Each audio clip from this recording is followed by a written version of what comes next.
Kami dari Universitas Palangkaraya, Pak. Perkenalkan, saya Christian Dwi Putra Solongan. Ya, saya Filza Lana Almira. Saya Sumiwati. Saya Abdul Hanik. Saya Samsul Air. Saya Raning Setiawan. Dokumentasi kan. Siap. Oke, Pak. Jadi pertanyaan kami terkait dengan organisasi Pemuda Pancasila, Pak. Oke. Pemuda Pancasila ya. Secara nasional itu didirikan tanggal 28 Oktober 1959 ya.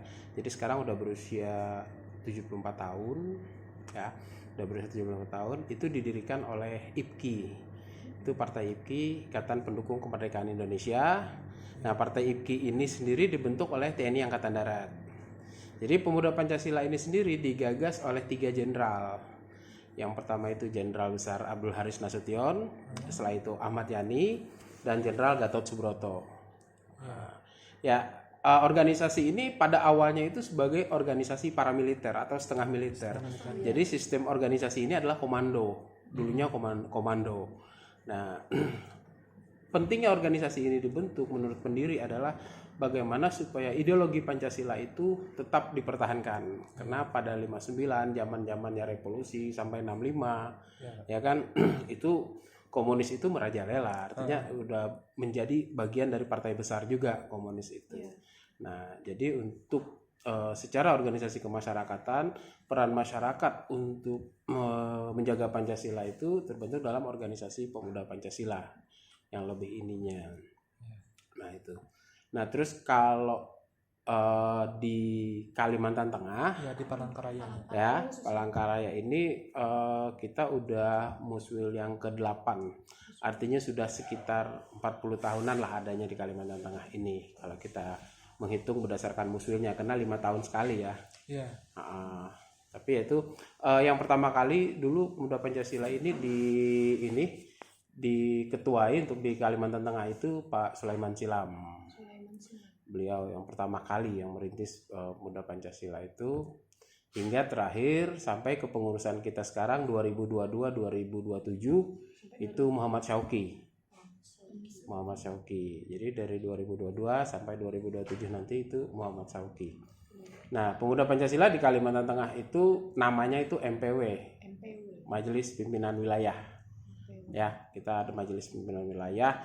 Nah, secara struktural Pemuda Pancasila itu terbagi 2, struktural yang sifatnya jaringan badan, jaringan kepengurusan organisasi inti itu MPW kalau di tingkat provinsi, terus kalau di tingkat kabupaten kota itu MPC, Majelis Pimpinan Cabang, itu tingkat kabupaten kota, terus tingkat kecamatan itu pimpinan anak cabang, PAC. Terus tingkat ranting dan desa itu namanya pengurus ranting. Jadi kita ini tersebar sampai tingkat ranting. Kayak partai juga, tapi ini bukan politik ya. Iya, Pak. Kita bukan partai politik, kita tidak berafiliasi dengan partai apapun. Karena sebenarnya menurut dasar anggaran rumah tangga kita punya saluran politik sendiri, yaitu Partai Patriot.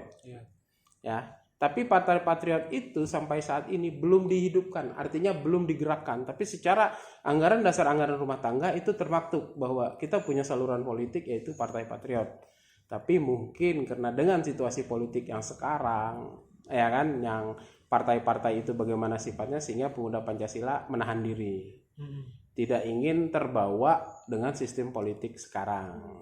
Jadi kita punya partai politik, tetapi tidak kita gunakan untuk berpolitik sampai saat ini. Tujuan kita tetap sebagai organisasi yang berusaha untuk tetap melestarikan Pancasila. Makanya dalam semboyan kita itu selalu Pancasila abadi. Kita ingin bahwa kita ini adalah sebagai penegak ideologi Pancasila. Makanya dalam ikrar kita, dalam ikrar Pemuda Pancasila itu yang pertama bertanah air satu, tanah air Indonesia, berbangsa satu, bangsa Indonesia, berbahasa satu, bahasa Indonesia, berideologi satu, ideologi Pancasila. Nah, jadi kita punya ideologi Pancasila yang harus tetap kita tanamkan. Nah, setelah itu selain struktur ke bawah sampai tingkat ranting, kita juga punya badan-badan. Ya, Pemuda Pancasila itu ada 7 badan. Ada Satuan Siswa Pelajar Mahasiswa, itu SAPMA. Kalau pernah dengarnya ya. Nah, itu SAPMA Pemuda Pancasila. Ada Srikandi Pemuda Pancasila. Ada Komando Inti Pemuda Pancasila. Nah, komando inti ini adalah orang-orang yang memang sudah terlatih. Dia komando inti ini, masuk di komando inti itu dia sudah harus memiliki sertifikasi, sudah lulus diklat kader. Nah, setelah itu ada badan buruh dan pekerja, ada badan pembelaan dan penyuluhan hukum, ada badan penanggulangan bencana, ada badan kaderisasi, dan terakhir ada badan KTA-nisasi. Jadi kita di Pemuda Pancasila itu KTA-nya satu, berlaku di seluruh Indonesia. Nggak ada KTA Kalteng terus dibawa ke Sumatera Utara sana, nggak berlaku, nggak. Karena itu ditandatangani secara nasional dan secara elektronik. Ya, jadi kita itu punya barcode masing-masing. Nah, target Pemuda Pancasila sampai 2024 nanti itu adalah terciptanya anggota kader sebanyak 10 juta. Ya, Kalimantan Tengah ini ditargetkan 27.000. Sampai hari ini kita udah mencapai 5.000 yang memiliki KTA secara elektronik. Tapi kalau anggota kita yang belum terdata, yang masih KTA manual, yang belum registrasi ulang, itu sampai 12.000 kita. Ya. Nah, jadi itu jaringannya. Nah, terus apa yang kita lakukan di Kalimantan Tengah ya? Kegiatan kita ya. Pertama jelas kegiatan kita itu adalah sosial kemasyarakatan. Kita peduli, kemarin kita peduli banjir, ya kan. Terus kita juga turut peduli waktu tahun kemarin yang pernah dengar gembong narkoba yang dibebaskan itu, yang kasus gembong narkoba. Nah, kita terlibat aktif di dalamnya dan kebetulan saya koordinatornya waktu itu.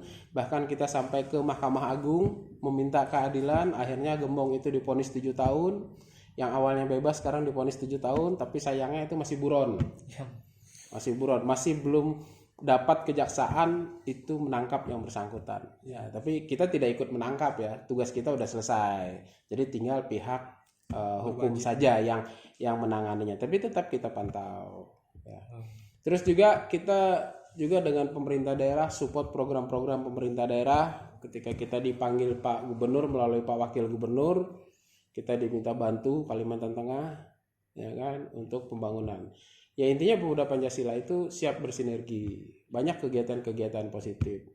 Yang pembinaan generasi muda ini juga sama, teman-teman sering juga dari SAPMA itu melakukan FGD dengan kerjasama dengan anggota DPD RI, anggota DPR RI, sosialisasi 4 pilar. Juga kita kemarin melakukan event Sekalteng yang turnamen sepak bola anak-anak itu. Nah, jadi banyak yang kita lakukan sebenarnya di Pemuda Pancasila. Nah, kita juga di Pemuda Pancasila Kalteng itu tergabung di namanya Forum Kebangsaan.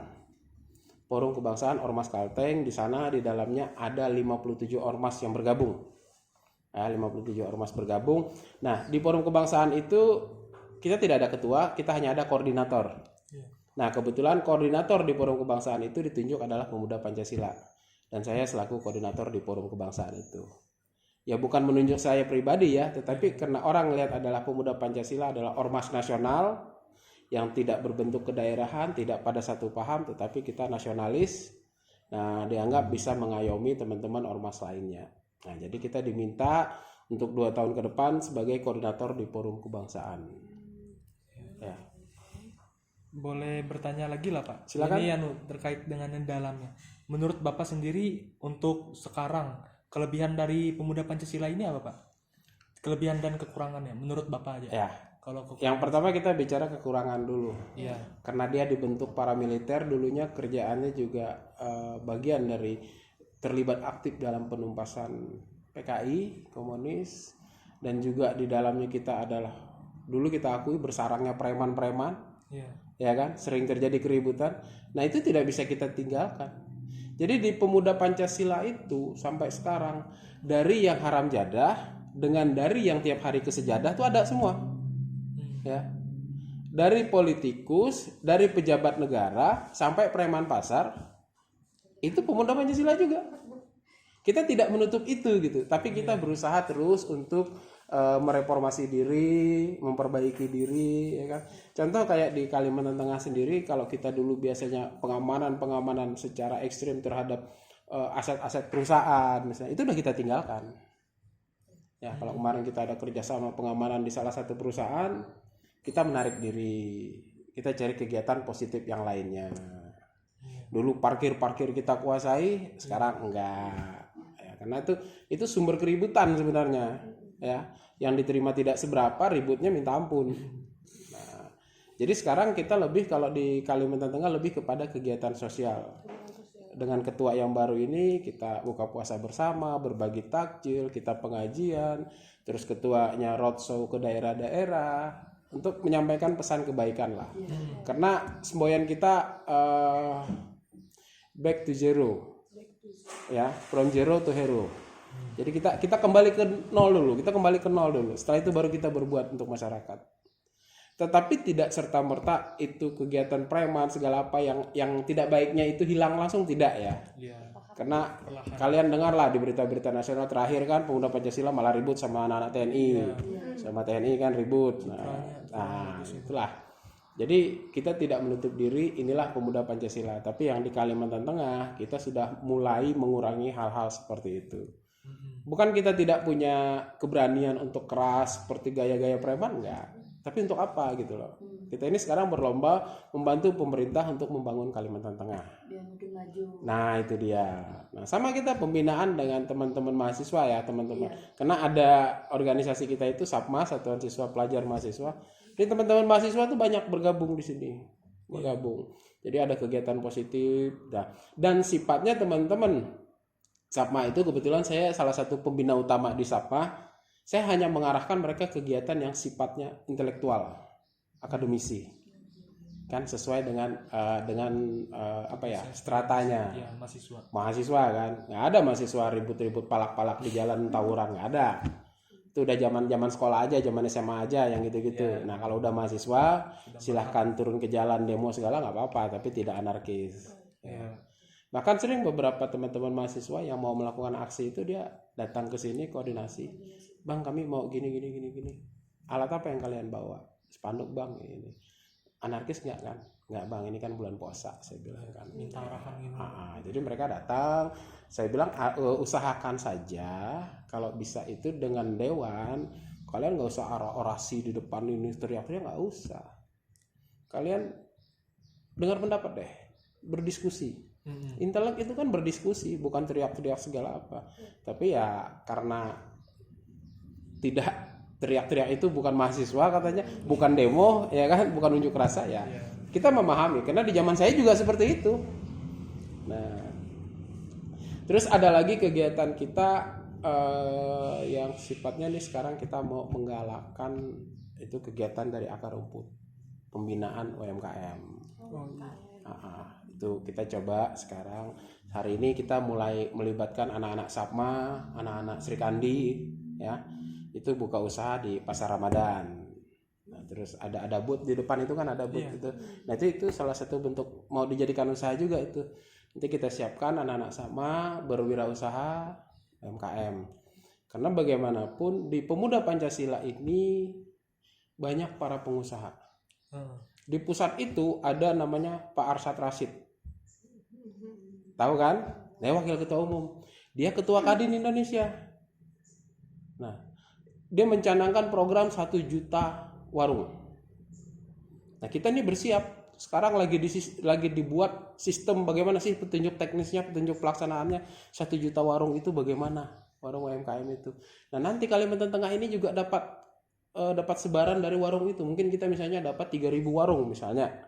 Nah, itu bagaimana sistem ininya, sistem pelaksanaannya di lapangan, apakah yang punya usaha terus kita subsidi untuk mendirikan warung segala apa kan kita nggak tahu, masih konsep. Kemarin sudah launching, tapi sekarang masih percontohannya itu masih di daerah Jawa, masih yang di luar Jawa masih belum. Nah, kita juga ini dapat kebagian itu gitu. Tapi sekarang prinsipnya kita hanya menyiapkan berapa sih yang disalurkan untuk Kalimantan Tengah. Nah, sasarannya apa? Nah, kita sekarang lebih kepada peningkatan ekonomi masyarakat. Capek kita yang ribut-ribut preman-preman, capek udah. Ini setelah Covid kan, kasihan masyarakat ya kan. Kasihan masyarakat, penghidupan aja kita aja susah. Nah, terus sasaran kemarin saya sama ketua sepakat bahwa nanti kalau memang 1 juta warung Pancasila ini sampai ke Kalimantan Tengah, fokus kita dua. Satu ibu-ibu, kedua mahasiswa. Sehingga mahasiswa, khususnya mahasiswa perantauan, itu bisa mandiri. Iya. Ya kan? Nah, itu rencana-rencana kita, tapi sekarang itu udah launching di Jakarta ya. Di Jakarta itu mahasiswanya yang tergabung di Sapma, dia sekarang punya ini loh, punya gedung olahraga sendiri, futsal, basket, dari warung Pancasila itu. Dia bisa sisihkan sehingga itu bisa disewakan, kan jadi pemasukan. Nah, kita berharap seperti itu, mahasiswa kita di Pemuda Pancasila, Sapma itu kreatif. Sapma di Pemuda Pancasila kreatif. Terus kita bukan anti politik ya. Kita udah digaungkan kemarin bahwa Pemuda Pancasila mendukung saat ini ya, sampai saat ini mendukung Pak Anies sebagai calon presiden. Udah terdengar kan? Ya. Udah terdengar kan? Tapi itu bukan politiknya. Jadi gini. Ketika dulu Pemuda Pancasila mendukung Pak Prabowo, awal-awalnya periode pertama dengan Pak Jokowi, Pemuda Pancasila ini terpecah. Akhirnya kalah, ya kan? Iya. Setelah itu periode kedua Pak Jokowi, Pemuda Pancasila mendukung Pak Jokowi. Akhirnya bisa. Nah, dari dua kejadian itu masih belum solid. Nah, kita akan mendukung kader kita sendiri. Nah, Pak Anies itu adalah bagian dari Pemuda Pancasila. Beliau adalah anggota Pemuda Pancasila. Nah, nggak mungkin kan Pemuda Pancasila tidak mendukung beliau. Berarti yang didukung bukan partainya. Bukan, tapi karena dia anggota Pemuda Pancasila, terserah dia mau dari partai mana nantinya. Ya.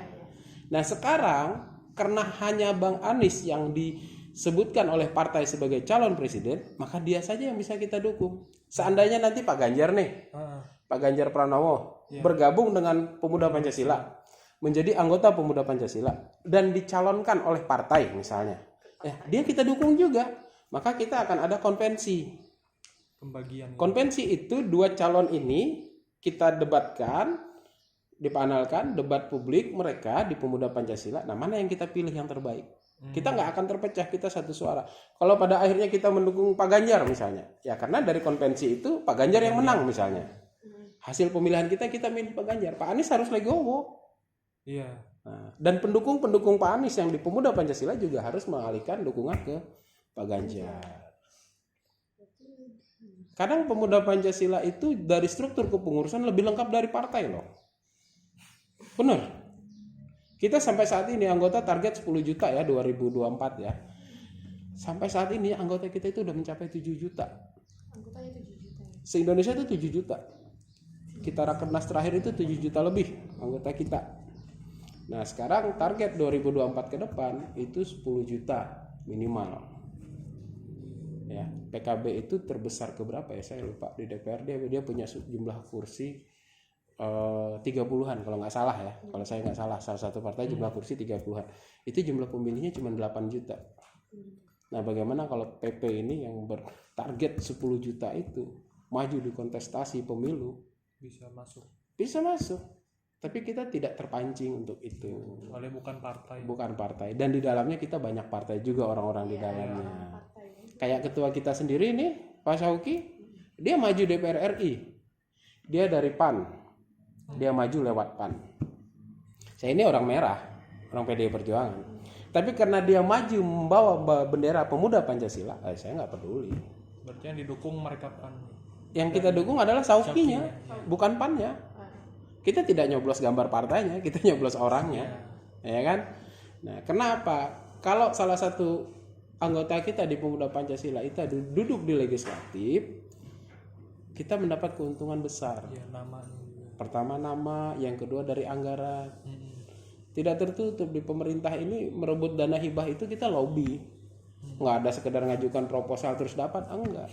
Nah, tapi kan kalau kita punya orang kuat, contoh misalnya Pak Syauki itu jadi di DPR RI, tentu akan banyak program-program pusat yang bisa dia serap untuk di Kalimantan Tengah.